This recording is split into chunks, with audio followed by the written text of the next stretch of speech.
السلام علیکم ورحمۃ اللہ وبرکاتہ۔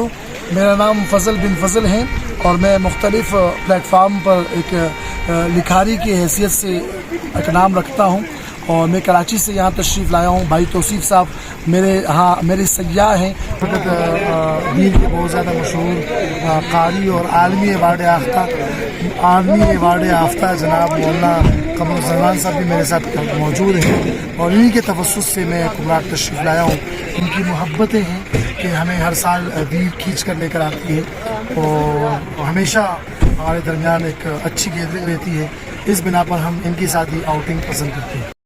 موجود ہیں کمراٹ کے اندر بہت خوبصورت موسم ہے، درجہ حرارت تقریباً کوئی 10 سے 12 سینٹی گریڈ ہے۔ یہاں جون جولائی کے اندر بھی بھرپور سردی ہوتی ہے، اس لیے یہاں جتنے بھی سیاح آتے ہیں تو وہ احباب سے گزارش یہ ہے کہ وہ اپنے ساتھ اپنے سردی کا سارا انتظام خود کر کے آئیں۔ یہاں جب کمراٹ تشریف لائیں، اس کے بعد ہم کالا چشمہ گئے، کالا چشمے کے بعد دو چنگے آئے، تو دو چنگے سے ہم تقریباً کوئی 1 گھنٹے کے فاصلے پر ہائکنگ کر کے گئے۔ وہاں دو دریا کا ملاپ تھا، بہت ہی زیادہ خوبصورت تھا، بیچ میں جنگلات آئیں اور زمینی راستہ ہے، اور زیادہ پریشان کن بھی نہیں ہے، زیادہ ایسا بھی نہیں ہے کہ اگر آپ آئیں تو آپ جو ہے نا وہاں چل نہ سکیں، انتہائی ہموار راستہ ہے۔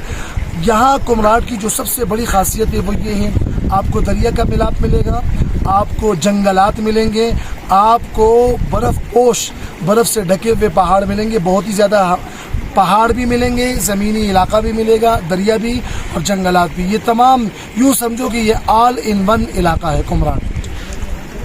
ہم کمراٹ کے بالکل آخری سرے تک گئے، جہاں پر اس کے بعد جانا ناممکن تھا۔ یہ تک ہم آئے اور دو چنگے سے پھر ہم نے پہاڑوں کے اندر اور خصوصاً ہم نے جنگلات میں سفر کیا۔ بہت خوبصورت سفر تھا، اور تقریباً 1.5-2 گھنٹے ہم ہائکنگ پر گئے، اور وہاں پر بہت خوبصورت مقامات ہم نے دیکھے۔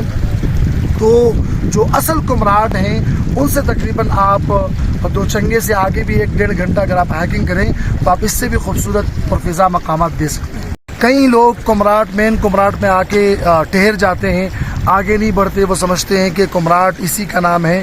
کمراٹ سے آگے ایک کالا چشمہ ہے، تقریباً مین کمراٹ سے وہاں 40 منٹ کا راستہ ہے، پھر تقریباً 1 گھنٹے کے مسافت پر دو چنگا ایک جگہ ہے جو انتہائی خوبصورت ہے، اور وہاں پہ رش بھی انتہائی کم ہے، میدانی علاقہ بہت ہے، وہاں جنگل بھی بہت قریب ہے، آپ پیدل جا سکتے ہیں، آپ ہلکی پھلکی ہائکنگ کر سکتے ہیں، آپ دریا کے کنارے پر بیٹھ کر آرام سے کھا پی سکتے ہیں۔ آپ دیکھ سکتے ہیں اس وقت ہم دو چنگا میں موجود ہیں، تو اس لیے جتنے بھی مہمان یہاں تشریف لاتے ہیں اسے گزارش یہ ہے کہ وہ کمراٹ پر اکتفا نہ کریں، بلکہ کمراٹ سے آگے بڑھ کر دو چنگے تک ضرور آئے۔